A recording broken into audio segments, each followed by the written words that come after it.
नमस्कार दोस्तों, मैं हूं दीपक चौरसिया और मेरे इस सोशल मीडिया के मंच पर आपका स्वागत है। आज हम बात करेंगे बृहन मुंबई नगर पालिका के चुनाव के बारे में, यानी बीएमसी के चुनाव के बारे में। बीएमसी जिसके बारे में आप जानते हैं कि इसका जो बजट है वो 9 राज्यों के बजट से अधिक है। 70,000 करोड़ से ज़्यादा का बजट बीएमसी के पास है और इस 70,000 करोड़ से ज़्यादा के बजट वाली इस बीएमसी में इस बार प्रतिष्ठा की जंग थी। किसके बीच? भारतीय जनता पार्टी का गठबंधन, जो कि शिवसेना शिंदे गुट के साथ है, और इसके अलावा उद्धव बाला साहब ठाकरे की शिवसेना और उसके साथ राज ठाकरे। इसके अलावा कांग्रेस भी थी, एनसीपी भी थी, लेकिन एनसीपी की ताकत वहाँ पर कमज़ोर थी और कांग्रेस की ताकत भी कमज़ोर थी।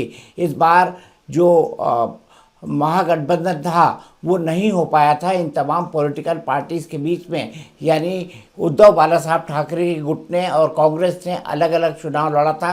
ये अपने आप में एक बड़ी बात थी। इससे पहले 9 साल पहले बीएमसी के चुनाव हुए थे और 9 साल पहले बीएमसी के जो चुनाव हुए थे उसमें कुल 227 सीटें थी, जिसमें शिवसेना जो टूटी नहीं थी उस वक्त, क्योंकि ये 2017 के चुनाव थे, 84 सीटें मिली, बीजेपी को 82 सीटें मिली, कांग्रेस को 31 सीटें मिली, एनसीपी को 9 सीटें मिली, एमएनएस को 7 सीटें मिली और अदर्स को 14 सीटें मिली। और इस बार बीएमसी में क्या कुछ खास था ये भी मैं आपको बता देता हूँ। इस बार 2017 में शिवसेना और एमएनएस ने अकेले चुनाव लड़ा था। इस बार शिवसेना टूटी हुई है और उद्धव और राज ने हाथ मिलाया है। पिछली बार एनसीपी में पवार परिवार ने एक साथ चुनाव लड़ा था। इस बार शरद गठबंधन में और अजीत पवार अकेले मैदान में हैं और इनकी ताकत कुछ खास नहीं है। तो 227 सीटों वाली बीएमसी में अब किसका पलड़ा भारी रहता है, इसका हम पूरा आकलन करेंगे, इसका पूरा विश्लेषण करेंगे और इसके जो एग्जिट पोल आए हैं उसके बारे में भी बताएंगे। मेरे साथ मेरे सहयोगी ओम प्रकाश नारायण हैं, जिन्होंने मेरे साथ बहुत रिपोर्टिंग की है। और ओम प्रकाश, मैं आपसे जानना चाहता हूँ, बीएमसी के चुनाव क्या इंडिकेट करते हैं, क्या दिखाते हैं? दीपक जी, बीएमसी के चुनाव का जहाँ तक मतलब जो आकलन हम लोग देख रहे हैं और जिस तरीके का ट्रेंड पूरा नज़र में आया, उसमें तो ये लगता है कि दोनों भाई क्यों एकजुट हुए, एक सवाल है। और कांग्रेस क्यों अकेले मात खा जा रही है हर जगहों पे। बिहार चुनाव में के बाद यहाँ दिखा कि मतलब गठबंधन को समेट नहीं पाई, एक साथ चलने में असफल रही, एनसीपी के साथ भी नहीं रही। तो बीएमसी का चुनाव बड़ा खास चुनाव मुझे दिखा इस बार, कि जब दो भाई एक साथ आए, बीजेपी एक साथ आई, बीजेपी के साथ नई शिवसेना जो शिंदे गुट है वो, और कांग्रेस अलग लड़ी। तो जो वोटों का बंटवारा है वो अपोजिशन ने सुनिश्चित कर दिया आपस में। और राज ठाकरे जो 3 महीना 4 महीना पहले तक जिनके लोग उपद्रवियों की तरह सड़कों पे घूम रहे थे और नॉन मराठीज के नाम पे जिस तरीके का आतंक मचाया हुआ था, आतंक कहूँगा मैं, बिल्कुल आतंक था वो, उसके बावजूद ये लोगों के बीच में जाके वोट मांग रहे थे और लोगों को रिझा रहे थे। तो रिजल्ट तो मुझे लगता है उसी दिन, जिस दिन चुनाव अनाउंस हुआ, उस दिन ही साफ हो गया था कि साहब आप 4 दिन 10 दिन पहले तक आपके लोग आतंक मचा रहे थे और अब आप उन्हीं लोगों से वोट की भी उम्मीद कर रहे हैं। कांग्रेस आपके साथ नहीं है। कांग्रेस का हालांकि बहुत वजूद बीएमसी में बहुत लंबे समय से नहीं है, शिवसेना था। तो मुझे लगता है पर्सनली कि बीजेपी को लीड चुनाव अनाउंस होने के साथ ही मिलना शुरू हो गया था। और चूंकि उसके साथ श्रीनाथ शिंदे का ग्रुप है, जो एकनाथ शिंदे का ग्रुप है, जिसकी मुंबई में, जिसने शिवसेना को पूरी तरीके से कब्जा कर लिया है, जिनकी पार्टी ने, जिसके साथ शिवसेना के रियल कार्यकर्ता हैं और जो परिवारवाद से अलग होकर बिल्कुल कार्यकर्ता बेस्ड पार्टी बना रहा है। तो उस शिंदे के साथ बीजेपी का कोalition बहुत सफल कोalition दिख रहा है। और जो अब ट्रेंड दिख रहा है दीपक जी, जो अब टीवी पे ट्रेंड आ रहा है, तकरीबन सभी बड़े एग्जिट सर्वे में बीजेपी को स्वीप दिखाया गया है।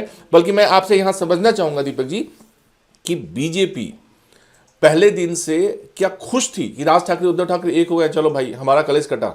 देखिए, खुश तो थी भारतीय जनता पार्टी, इसमें किसी तरह का कोई डाउट नहीं है। इसका सबसे बड़ा कारण ये था कि राज ठाकरे जो उत्तर भारतीयों के खिलाफ बहुत ही एग्रेसिव ढंग से जिन्होंने मार पिटाई करी थी, जिन्होंने प्रचार किया था और यहाँ तक कहा था कि उत्तर भारतीयों को जो है उनकी मुंबई में कोई जगह नहीं है। तो जब दोनों का अलायंस हुआ तब ऐसा लग रहा था कि इससे उद्धव ठाकरे को घाटा होगा, और वही एग्जिट पोल के अंदर दिखाई दे रहा है कि उद्धव ठाकरे को इससे घाटा होने जा रहा है, क्योंकि जो गैर मराठी लोग हैं उनका एक बड़ा सेक्शन है जो राज ठाकरे को पसंद नहीं करता है। और राज ठाकरे जो है उद्धव के साथ मिलकर उन्होंने जो एक बड़ा चंक मराठी वोटों का है, क्योंकि जो गैर मराठी वोटों का है उससे ऑटोमेटिकली उद्धव ठाकरे की दूरी ऑटोमेटिकली बन जाती है। तो मेरे ख्याल से मराठी वोटों का एक बड़ा चंक जो है वो उद्धव ठाकरे को मिल सकता है, लेकिन गैर मराठी वोट है उनका एक बड़ा चंक जो है वो जाएगा किसके पक्ष में, वो जाएगा बीजेपी एक नाथ शिंदे और बीजेपी कोalition लेकिन के दीपक पक्ष जी, में। आपने तो मुंबई तो खूब ये कवर एक किया है। ये एक बहुत बड़ी बात होगी। आपने जी। मुंबई खूब कवर किया है, बहुत नजदीक से देखा है आपने। आपको मतलब क्यों ऐसा डिसीजन राज ठाकरे, उद्धव ठाकरे के लोग लास्ट मोमेंट पे जब देख रहे हैं चुनाव सामने है, क्यों ये आतंक फैलाने का डिसीजन किया होगा? क्यों मराठी के बेस पर मुंबई जैसे शहर में जहां की नॉर्थ इंडियन की तादाद बहुत अच्छी है, अब बदल गया है। पहले आप याद करिए ना, उठाओ लुंगी बजाओ पुंगी जैसे Yes, नारे चला yes, करते yes, थे। yes. बाला साहब ठाकरे वो नारे देकर मराठी नेता मानुष का हुए। नाम लेकर बिल्कुल। एक बहुत बड़े नेता बन गए Establish और हुए। एक्स्टेब्लिश उन्होंने अपने आप को किया। जी। उनकी राजनीति मराठियों के पक्ष में थी, गुजरातियों के खिलाफ थी, राजस्थानियों के खिलाफ थी। इसके अलावा अगर ये कहा जाए कि उनकी जो है उत्तर भारतीयों के खिलाफ राजनीति थी तो इसमें कुछ गलत नहीं होगा। बिल्कुल। लेकिन अब जो है जो मुंबई है, politics है। मुंबई की पॉलिटिक्स है वो टोटल चेंज हो चुकी है। और इसी चेंज पॉलिटिक्स के दम पर हम ये बहुत अच्छी तरह देख सकते हैं, हम इस बात को बहुत अच्छी तरह से समझ सकते हैं कि अब वहाँ का जो टोटल अर्थमेटिक है वो बदल चुका है। और इस बदले हुए अर्थमेटिक में मुझे लगता है राज ठाकरे और उद्धव ठाकरे के मिलने का सिर्फ एक कारण था, डूबते को तिनके का सहारा। क्योंकि आपको पता है उद्धव ठाकरे ने बहुत अच्छा किया था लोकसभा इलेक्शन के अंदर, लेकिन विधानसभा इलेक्शन के अंदर वो लगभग साफ हो गए। लगभग साफ हो गए ये कहा जाए तो गलत नहीं होगा। बिल्कुल तो इसी कारण से जो है डूबते को तिनके का सहारा वाली बात थी कि मराठी मानुष के नाम पर शायद कोई कमाल हो जाए, लेकिन वो कमाल होता दिख नहीं रहा है। लेकिन हाँ, मैं अब आपको बता दूं कि अब वोट परसेंटेज क्या कहता है। तो बीजेपी प्लस का जो वोट परसेंटेज है वो 42% है। उद्धव बाला साहब ठाकरे गुट का जो राज ठाकरे के साथ अलायंस है वो 32% है, और कांग्रेस का जो है वो 13% है। और जो परसेंटेज आ रहे हैं यहाँ पे मैं ये भी बता दूं कि कुल वोटर जो है वो 1.03 करोड़ है, 1 करोड़ 3 लाख है। इसमें पुरुष मतदाता लगभग 55 लाख है, महिला मतदाता लगभग 48 लाख हैं। और इसी में जो है मुंबई का कैरेक्टर जो है वो चेंज होता हुआ समझ हमको आ रहा है। और इसीलिए अब बीजेपी प्लस के खाते में क्लीन स्वीप है। एग्जिट पोल के हिसाब से इनको 131 से 151 सीटें मिलेंगी। उद्धव बाला साहब ठाकरे प्लस यानी उनके साथ राज ठाकरे को मिला लें तो 58 से 68 सीटें मिलेंगी, और कांग्रेस को 12 से 16 सीटें मिलेंगी। तो बीजेपी गठबंधन जो है वो क्लीन स्वीप करता हुआ दिखाई दे रहा है। अच्छा, आपको लगता है कि बीजेपी को नॉर्थ इंडियन राष्ट्रीय अध्यक्ष डिक्लेयर करने का कुछ फायदा बिहारी और यूपी के वोटरों के मानसिकता से भी हुआ होगा? मेरे ख्याल से इतना इम्पैक्ट नहीं हुआ होगा। उसका कारण मुझे ये लगता है कि बीएमसी का चुनाव जो है वो लोकल और स्थानीय मुद्दों पर होता है, इसलिए नितिन नवीन को जो राष्ट्रीय अध्यक्ष बनाया गया है उसका कोई इम्पैक्ट बीएमसी चुनाव में पड़ेगा इसकी संभावना मुझे न के बराबर दिखती है। लेकिन हाँ, स्थानीय मुद्दों का एक बड़ा असर हुआ है, और भारतीय जनता पार्टी इस बात को बहुत अच्छी तरह समझती है कि उनको किन स्थानीय मुद्दों पर खेलना है, और उन्हीं स्थानीय मुद्दों पर खेले हैं।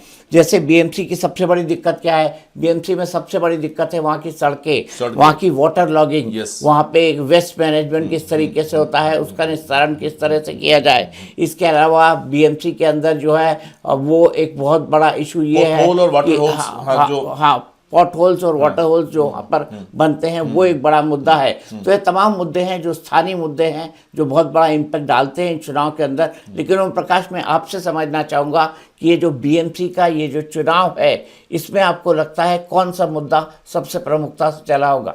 देखिए दीपक जी, जाहिर सी बात है, लोकल चुनाव है, लोकल इश्यूज रहते हैं, लेकिन लोगों के मानसिकता से ना अभी भी शिवसेना का वो आतंक, राज ठाकरे के लोगों का वो आतंक नहीं निकला था।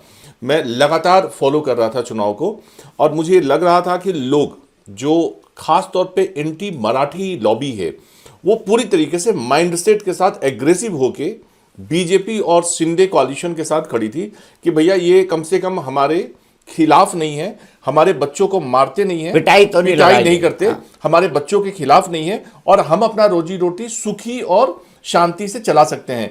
इन दोनों भाइयों के कॉलिशन से ये डर, ये खौफ एंटी मराठी लोगों में रहा, तो मराठी आपके हुए नहीं 100%, और एंटी मराठी आपके बनेंगे नहीं, क्योंकि आप उनको पहले से भड़का रहे हैं। तो मतलब ना तो निश्चित आपका है ना अनिश्चित आपका है, तो यू आर नो वेयर कायदे से। मतलब आप जो आंकड़े बता रहे हैं 58 से 68 सीटें अगर इतनी मिलती है शिवसेना को, मतलब दोनों भाइयों को, ठाकरे बंधुओं को, तो ये अपने आप में बड़ी बात होगी दीपक जी कि मतलब ये कौन लोग हैं जो उनको वोट दे रहे हैं। जैसे कांग्रेस का तो चलो एक पॉकेट है, वो आपको ही पता है कौन पॉकेट है, भैया दिन भर जिसको खुश करते रहते हैं, वो पॉकेट है जो कांग्रेस को वोट दे रहे हैं। लेकिन ठाकरे बंधुओं को कौन लोग हैं जो वोट दे रहे हैं? मतलब मराठी लोग, और कुछ कॉन्स्टिट्यूएंसी ऐसी हैं, कुछ वार्ड ऐसे हैं जो 100% मराठी वार्ड हैं, और जहां पर उनको वोट मिला है और जहां पर उनको वोट मिलेगा। लेकिन ओम प्रकाश आज की इस बातचीत को यहीं तक रहने देते हैं, कल इसके बारे में विस्तार से चर्चा करेंगे और कुछ बात करेंगे और कुछ इसके बारे में इंडिकेशन देंगे। लेकिन मैं अभी तक आपको यहाँ पर बता दूँ कि बीएमसी के जो परिणाम आए हैं वो चौंकाने वाले नहीं हैं। बीएमसी के परिणाम ये कहते हैं कि बीजेपी गठबंधन एक बार फिर से अपना परचम लहराने जा रहा है विधानसभा चुनाव के बाद मुंबई महानगर पालिका के अंदर, और ये अपने आप में एक बड़ा इंडिकेशन है इन चुनाव को देखते हुए।